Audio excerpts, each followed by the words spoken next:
आगे चल जा, आगे। मंच पर आसीन जनमत पार्टी के केंद्रीय सदस्य, वरिष्ठ नेतृत्वगण, अन्य अतिथिगण तथा इस सभा में दूर दराज से पधारे समस्त जन समुदाय को मैं सीके राउत सबसे पहले कोटि कोटि प्रणाम करना चाहता हूँ।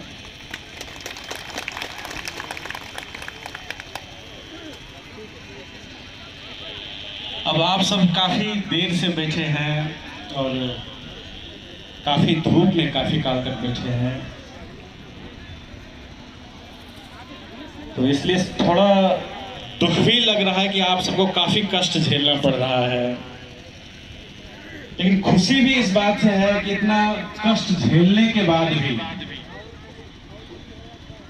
इतना कड़ा तापमान झेलने के बाद भी आप अभी तक बैठे हैं और धैर्यता से सुन रहे हैं। काफी लंबा चौड़ा भाषण को भी आप झेले, सुने, मनन किए, और इसीलिए मैं संक्षिप्त में ही बोलूंगा, थोड़ा सा 5-10 मिनट ही समझ लूंगा। तो मेरी आप सबसे खाली यही दरख्वास्त रहेगी कि हमारे मित्रों ने जो भी कुछ कहा उस पर घर जाकर आप एक बार मनन करेंगे, सुनेंगे, उस बात पर अमल करके उस हिसाब से निर्णय लेंगे। मैं इतना पहले ही कह देना चाहता हूं।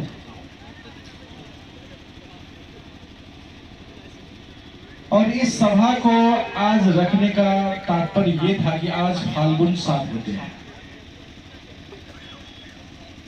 और हम सभी ने फाल्गुन 7 गते को काफी यादगार दिन के रूप में मनाते आ रहे हैं सभी दिनों से। यहाँ पर बड़े बुजुर्ग लोग भी मौजूद हैं जो शायद 7 साल की क्रांति में हिस्सा भी लिए हो, ऐसे भी बुजुर्ग लोग हो सकते हैं कहीं भी। उसी फाल्गुन 7 गते, जिसे हम प्रजातंत्र दिवस के नाम से जानते हैं, उसी को याद करने के लिए हम सब ने 2073 साल में ये रूपंदेही जिले के मझगावा में एक सभा रखी थी। उस समय मैं खुद एक सभा को संबोधन करने के जुर्म में जेल में बंद था और मुझे छुड़ाने के लिए रूपंदेही जिले के मझगावा में इसी फाल्गुन 7 गते प्रजातंत्र दिवस के अवसर में, जब हम लोकतंत्र की मांगों को रखते हैं, अपने विचारों को रखते हैं, अपने वाक स्वतंत्रता को अधिकार मानकर मांगते हैं, उस अवसर पर जब वहां पर विद्यार्थियों ने, हमारे भाई बहनों ने, हमारे छोटे छोटे बच्चों ने वहां पर प्रदर्शन किया और सिर्फ इतना कहा कि सीके राउत को रिहा करो, तो उन पर नेपाल पुलिस ने काफी बेरहमी से लाठीचार्ज किया था। कई राउंड अश्रु गैस चले थे, हमारे कई बच्चे वहां पर घायल हुए थे, तोड़ी के खेत में, गेहूं के खेत में मूर्छित होकर गिर पड़े थे। उसी दिन को हम सब आज याद कर रहे हैं कहीं न कहीं, और मुझे बिल्कुल इस दिन को याद करने में खुशी नहीं हो रही है, क्योंकि आज अभी भी यहाँ पर स्टेज पर बैठा था, एनसीएल ने मैसेज किया कि 71वां प्रजातंत्र दिवस की शुभकामना। आप सबको भी शायद मिला होगा यहाँ पर बहुत लोगों को एनसीएल से। जिस प्रजातंत्र दिवस को लाए हुए 71 वर्ष हो गया, लेकिन आज भी हमारे यहाँ ऐसी व्यवस्था है जहां पर बोलने के जुर्म में जेल डाल दिया जाता है। ऐसी व्यवस्था है जहां पर डॉक्टर सीके राउत को रिहा करो कह के जब बच्चे नारे लगाते हैं तब उस पर लाठीचार्ज किया जाता है। आज भी अपने विचार को रखने के लिए लोगों को गिरफ्तारी देनी पड़ती है, और उससे दुखद बात यह है कि जब हम तुलना करते हैं, अपने पड़ोसी मुल्क से तुलना करते हैं, कि जब हम यहां पर प्रजातंत्र को लाने के लिए लड़ रहे थे, आपके ही जिला रूपंदेही जिला के ही थे श्री काशी प्रसाद श्रीवास्तव जी, बहुत ही बड़े योद्धा थे उस समय के, बहुत ही बड़े आंदोलनकारी थे। KI सिंह भी इसी जिला के थे। उन लोगों ने उस समय काफी योगदान देकर, काफी बलिदानी देकर प्रजातंत्र को लाया था। और उस समय हमारी पड़ोसी मुल्क में ऐसी हालत थी कि बंगाल में भूखमरी से 30 लाख लोग मर गए थे। जिस समय हम यहाँ पर आंदोलन कर रहे थे प्रजातंत्र लाने के लिए, राणा तंत्र को खत्म करने के लिए, लोकतंत्र लाने के लिए आंदोलन कर रहे थे, उस समय हमारे पड़ोसी मुल्क में इतनी ज्यादा भूखमरी थी कि वहां पर 30 लाख लोग केवल बंगाल में मारे गए थे भूखमरी से। और हमारा मधेश उस समय भी काफी समृद्ध था। यहाँ के धान इतना उपजता था कि यहाँ के धान हम सब साउथ कोरिया भेजते थे, सिंगापुर भेजते थे। इतना समृद्ध मधेश यहाँ पर था। हमारे पड़ोसी मुल्क में लाखों लोग भूख से मर रहे थे, लेकिन हमारे यहाँ उतनी समृद्धि थी। 70-80 बरस पहले की बात है। लेकिन 70 बरस में हमारे पड़ोसी मुल्क आज कहां पहुंच गए कि वो अमेरिका के लिए सैटेलाइट लॉन्च करता है, यूरोप का सैटेलाइट भी वही उड़ाता है, वो चंद्रमा पे जाने की सोच रहा है, मंगल ग्रह पे जाने की सोच रहा है। और 70 बरस के बाद में, प्रजातंत्र को लाने के 70 बरस के बाद में हमारे बच्चे यहाँ पर भूखे मर रहे हैं। आज हमारे बच्चे यहाँ पर नंगे मर रहे हैं। 70 बरस पहले किसी को भी पेट पालने के लिए दुबई कतार की मरुभूमि पे नहीं जाना पड़ता था, लेकिन आज हर एक घर से उसी दुबई कतार की मरुभूमि पे जाना पड़ता है, तब जाके हमारे घर में चूल्हा चौका चलता है। ये हालत है। तब जाके वहां पर आपके जो बच्चे हैं वहां पर कड़े से कड़े धूप में काम करते हैं, तब जाके आईएमई में आपको पैसा भेजा जाता है, तब जाके आपके घर में चूल्हा चौका जाता है। तो सोचने की बात यह है। और दुर्भाग्य की बात देखिए, आज 70 बरस बाद भी सड़क पर लोगों को ले जाया जा रहा है, गाड़ी में भरकर लोगों को काठमांडू पहुंचाया जा रहा है। और उससे पूछिए कि क्या हुआ, तो आज भी कहते हैं कि लोकतंत्र पे खतरा पड़ गया। उनसे पूछिए कि आखिर काठमांडू क्यों जा रहे हैं, रैली में क्यों जा रही है, बुटवल में क्यों गए, तो वही बात कहते हैं लोकतंत्र पर, लोकतंत्र माथी खतरा से। तो जिस लोकतंत्र को हम सब 70 वर्ष पहले लाए थे, उसके लिए काफी योगदान दिए, काफी क्रांति की, काफी बलिदानी दी, और आज भी हम सब कहते हैं वही लोकतंत्र ला रहे हैं। तो भाई आपने कैसा लोकतंत्र लाया था, और ये लोकतंत्र दिवस हम क्यों मना रहे हैं? जो आज भी लोकतंत्र पर खतरा ही है, आज भी लोकतंत्र आया नहीं है, तो ये लोकतंत्र दिवस है क्यों, ये प्रजातंत्र दिवस है क्यों? और आपने कौन सा प्रजातंत्र दिवस लाया जो आप इतना गर्व से इस दिवस को प्रजातंत्र दिवस करके घोषणा कर रहे हैं? ये सोचने की बात है। और इसमें कोई एक सरकार की बात नहीं है। जो कांग्रेस कहता है प्रजातंत्र दिवस, जब हमने मोरंग जिला के रंगेली में भाषण दिया था तो हमें गिरफ्तार करने वाले वही कांग्रेसी सरकार थी, वही सुशील कोइराला की सरकार थी। जब हमारे मित्रों को पकड़कर हत्या करवाया गया सिर्फ काले झंडा दिखाने के जुर्म में, उस समय भी इसी ओली की सरकार थी। जिस समय में यहीं पर रूपंदेही के मझगावा में लाठीचार्ज हुआ और हमें जेल में पकड़कर रखा गया था, उस समय इसी प्रचंड की सरकार थी। तो इस लोकतंत्र को हरण करने के लिए, इस प्रजातंत्र का गला दबाने के लिए कोई किसी से कम नहीं है, चाहे वो कांग्रेस रहे, कम्युनिस्ट रहे, सारे के सारे लोकतंत्र के नाम को सिर्फ भजाते रहे, 70 बरस से भजाते रहे, प्रजातंत्र के नाम को सिर्फ भजाते रहे, उनसे कुछ दिए नहीं। आज भी हमारी जान की मांग रहे हैं, हमारी लहू मांग रहे हैं कि चलो भाई तुम सब आंदोलन करो प्रजातंत्र को लाने के लिए। लोकतंत्र पर खतरा है, तुम लोग आंदोलन करो, खून दो, जान दो, ताकि वो लोग फिर से हमें भजा सके।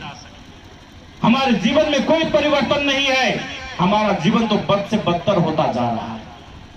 इसलिए मैं ज्यादा समय आज नहीं लूंगा। आज मान लीजिए लोकतंत्र दिवस होता तो रेशम चौधरी जी आज बाहर होते। आज फाल्गुन 7 गते हैं, इतने भारी मत से जीते हुए यहाँ के प्रतिनिधि रेशम चौधरी जी आज भी जेल में बंद हैं। 70 बरस पहले यहाँ पर बड़े बुजुर्गों को मालूम होगा बुटवल में क्या था, क्या था बुटवल में, लेकिन आज देखिए क्या से क्या हो गया और हमारे बच्चे यहाँ पर मजदूर बनकर रह गए। वो भी इस देश में नहीं, विदेशों में मजदूर बनकर रह गए। ये फर्क हो गया। तो हमारे लिए कोई लोकतंत्र नहीं आया, कोई प्रजातंत्र नहीं आया है। और इसीलिए हम कहते हैं अब यहाँ पर सामुदायिक स्वराज लाना जरूरी। यहाँ फैक्ट्री तो बहुत है भैरवा में, लेकिन उस फैक्ट्री का मालिक कौन है, उसमें नौकरी देने वाला कौन है, उसको नियंत्रण करने वाला कौन है, ये जानना जरूरी है। जंगल तो मधेश में हमारा था, हमारा है, लेकिन उस पर नियंत्रण किसका है, वो हमारा नहीं। इसीलिए स्वराज जो हम सब कहते हैं, सामुदायिक स्वराज लाने के लिए लाउड स्पीकर हॉर्न छाप में मोहर लगाना इस बात जरूरी है। और मैं, हमारे मित्रों ने काफी कुछ कह दिए, तो मैं ज्यादा विस्तार में नहीं जाना चाहता हूं, खाली एक उदाहरण देना चाहता हूं। यहां पर एक बार हाथ उठाइए तो किसको अपने ही घर में रोजगारी चाहिए, अपने ही घर में रोजगारी किसको चाहिए, सबको चाहिए। या कोई परिवार ऐसा नहीं है जिसको अपने घर में रोजगारी नहीं चाहिए, सभी को चाहिए। लेकिन यह प्रमुख एजेंडा किसी भी पार्टी की अभी तक नहीं हो सकी। 70 वर्ष से प्रजातंत्र रहा, बार बार इनको जिताए, बार बार सरकार बनाए, कांग्रेस को भी बनाए, कम्युनिस्ट को भी बनाए, जसपा का भी प्रदेश सरकार है, लेकिन कहीं भी किसी को रोजगारी देने की बात नहीं है। किसी के पास वो विजन नहीं है। सब लोग समझते हैं कि भाई क्या जरूरत है, वोट के समय में जाओ, 1000 2000 में दो, वोट खरीदो, कौन उतना रिस्क ले, 2000 रुपया तो वोट ऐसे ही मिल जाता है, चलो अपना काम करते हैं। और कहेंगे कि हम वही 5000 रुपया में अपना वोट बेचते रहे हैं, जिसकी वजह से हमारी जिंदगी में कोई उन्नति तरक्की नहीं है। इसीलिए मैं आज एक उदाहरण देना चाहता हूं कि अगर पैसा में ही वोट बेचने की बात है तो ये अभी रोहिणी गौपालिका है। रोहिणी गौपालिका में एक बरस, अभी एक बरस का बजट है आपको 63 करोड़ 20 लाख रुपया। 63 करोड़ रुपया एक बार, सिर्फ एक बरस का इस गौपालिका का बजट है। कितने लोगों को मालूम था? यहाँ पर नहीं था मालूम। क्यों?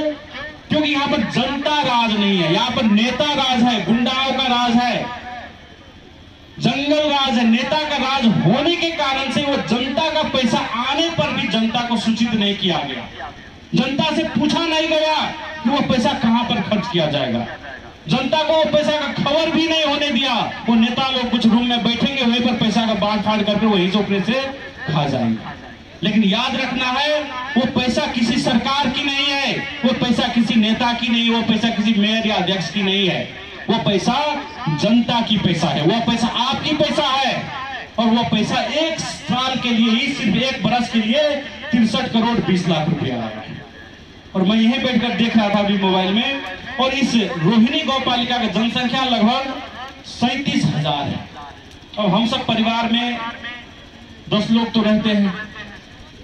मेरी छोटी सी बात खाली समझ जाइए, लंबा भाषण नहीं है। तो 37,000 आदमी यहाँ पर इस गौपालिका में, और हम सब एक परिवार में लगभग 10 आदमी रहते हैं, छोटे छोटे बच्चे मिला के। तो उस हिसाब से हो गया लगभग 3700 परिवार। और मान लीजिए ये 63 करोड़ जो जनता का पैसा आया है, आपके नाम में 63 करोड़ जो आया है, उसको हर एक परिवार के लिए बांट दिया जाए। कोई बिचौलिया नहीं, वो परिवार का पैसा आया, पूरा का पूरा उसे परिवार में ही बांट देना है। कोई बिचौलिया को नहीं देना है, किसी मेयर के हाथ में नहीं जाने देना है। तो क्या होगा, एक बरस में आपको 2.25 लाख रुपया एक परिवार को पड़ता है। यानी कि आपके परिवार के नाम पर 2.25 लाख रुपया इस साल आया। वो आपका पैसा है, वो किसी नेता का पैसा नहीं है, वो किसी सरकार का पैसा नहीं है, क्योंकि सरकार के पास कोई पैसा का वृक्ष नहीं रहता है। वो आपके बच्चे विदेश में कमाते हैं, आप यहाँ पर कमाते हुए पैसा सरकार आपसे छीन कर ली देती है। तो आपके नाम पर, आपके परिवार के नाम पर, आपका पूरा परिवार के नाम पर 2.25 लाख रुपया मौजूद है। वो आपके परिवार के लिए आया है, और आप तो 5 बरस के लिए जिताते हैं। तो 5 बरस में लगभग हो गया 9 लाख। यानी कि एक परिवार के लिए आपको 9 लाख रुपया मिलता है। लेकिन हम क्या करते हैं, वो 9 लाख रुपया आपको चाहिए कि 2000 रुपया चाहिए, वो बताइए। साधारण सी हिसाब है मेरी, मैं ज्यादा विस्तार में भाषण नहीं करता हूं। आपको 2000 रुपया में वोट बेचना है, वो 9 लाख रुपया आपको अपने परिवार के नाम पे लेना है, या आपका उतना काम लेना है। साधारण सी बात। तो अगली बार जब भी यहाँ पर देखिए जितना आदमी है, अगर इतना आदमी वोट दे देते तो सरकार तो यहाँ पर स्थानीय सरकार तो हम सबका जनमत पार्टी का ऐसे बन जाता। यहाँ पर 35 से 36 से वोट से जीता है और यहाँ पर उससे ज्यादा जनसंख्या है अभी। तो इतने लोग अगर ईमानदारी से आज संकल्प ले ले कि नहीं हमें 2000 रुपया में वोट को नहीं बेचना है, क्योंकि मेरे नाम पे तो 9 लाख रुपया बकायदा आता है और 9 लाख रुपया के लिए लगना है। 2 लाख रुपया में अपने बच्चों का भविष्य, वो अपना 9 लाख नहीं छोड़ना है, उस नेता को नहीं देना है। और आज संकल्प लिए तो यहाँ पर जनमत पार्टी की तो सरकार बन ही गई, ये बात है। और उस 9 लाख से आप क्या कर सकते हैं? मान लीजिए 9 लाख से अगर आप चाहेंगे हर एक घर में बिजनेस व्यापार कर सकते हैं कि नहीं कर सकते? मजा से कर सकते हैं बिजनेस व्यापार, हर एक आदमी कर सकता है अपना 9 लाख में बिजनेस व्यापार। आप चाहे कृषि करें, मुर्गी फार्म खोलिए, कोई काम करिए, कुछ न कुछ 9 लाख में आप कर ही लेंगे। अगर नहीं भी करेंगे तो 9 लाख में क्या होता है हम हिसाब करके बताते हैं। 2.25 लाख सालाना का मतलब हुआ एक आदमी को 15,000 रुपया मासिक से उसी गौ पालिका में नौकरी दिया जा सकता है। यानी कि उसी पैसा से अगर कोई भी प्रोजेक्ट बाहर से नहीं भी आता है, हम सब मान लीजिए कोई प्रोजेक्ट नहीं लाए बाहर से, कोई बड़ा फैक्ट्री नहीं भी खोले, तो भी गौ पालिका में जितना पैसा आया उतने ही पैसा से हम सब क्या कर सकते हैं, हर एक घर को एक रोजगारी दे सकते उसी पैसा से। इसमें कोई बड़ा ये दूसरे नेता जैसे मैं खाली वादा नहीं कर रहा हूं, आपका जो पैसा आया है उसी पैसा से 15,000 मासिक में कम से कम उसी परिवार को नौकरी दी सरकार आए तब हो। क्योंकि ये नेताओं को बार बार जिता के देख लिए, क्योंकि इनके पास कोई विजन नहीं है, ये इनार के बैंग है।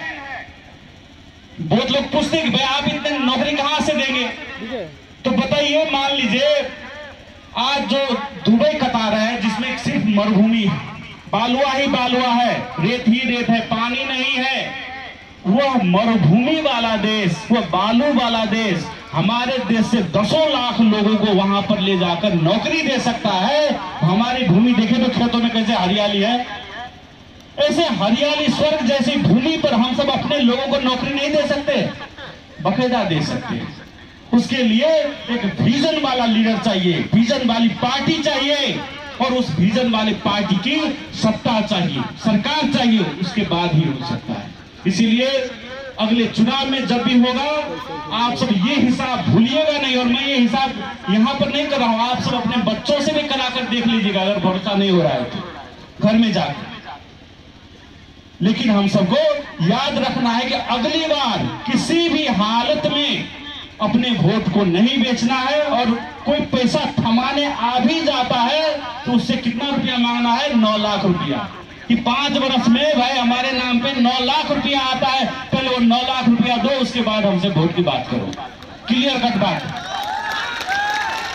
ये कहना है।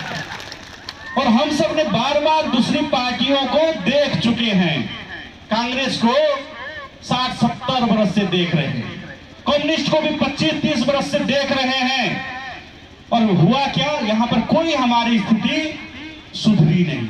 तो मैं खास करके एकदम साधारण शब्द में कहना चाहता हूं, माता बहन से भी कहना चाहता हूं कि मान लीजिए जो दवा 70 वर्ष से आप खा रहे हैं और उससे कोई बीमारी ठीक नहीं हो रही है, वो तो म्याद गुजर गया है उस दवा का, तो क्या वो दवा आप खाएंगे? नहीं खाएंगे।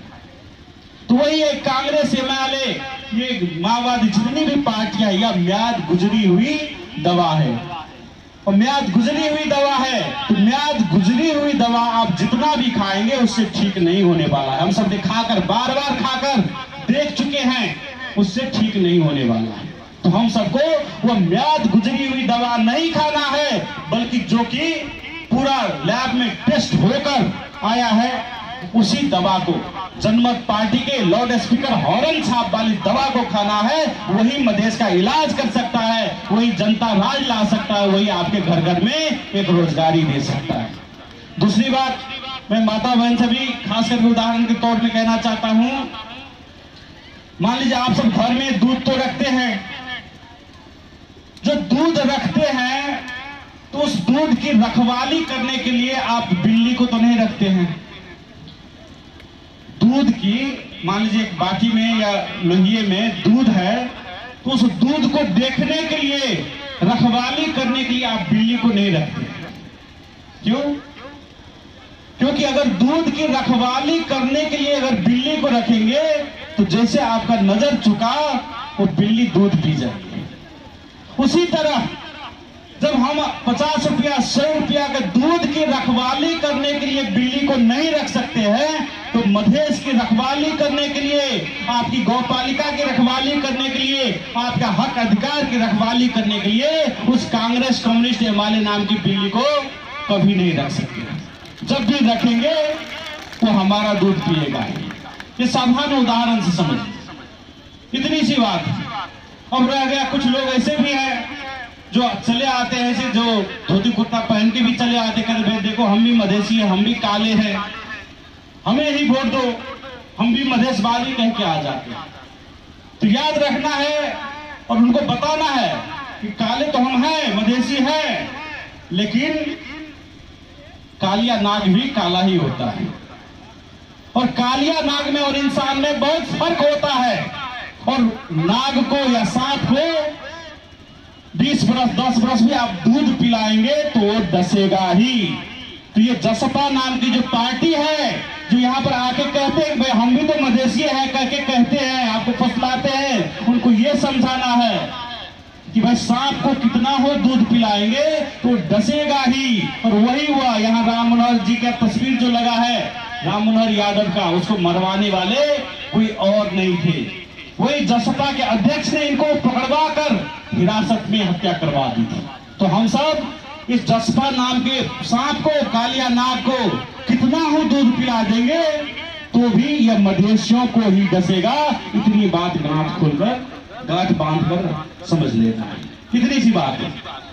तो ये बात हम सबको बाकायदा समझना है। और हमारे मित्र ने प्रकाश डाला था कि अब वे मधेशवादी पार्टी ही नहीं रहे, क्योंकि हमको यहाँ दिग्भ्रमित करते मधेसी कह के, लेकिन सारा पार्टी का पार्टी ही जाके बाबूराम भट्टराय के चरण में, गोरखालियों के चरण में जाके सौंप दिए। इसलिए हमें याद रखना है कि अगला जो निर्वाचन होगा, और खासकर निर्वाचन पर इसलिए ध्यान देना है जो बैसाख 17 और 27 गते हो रहा है।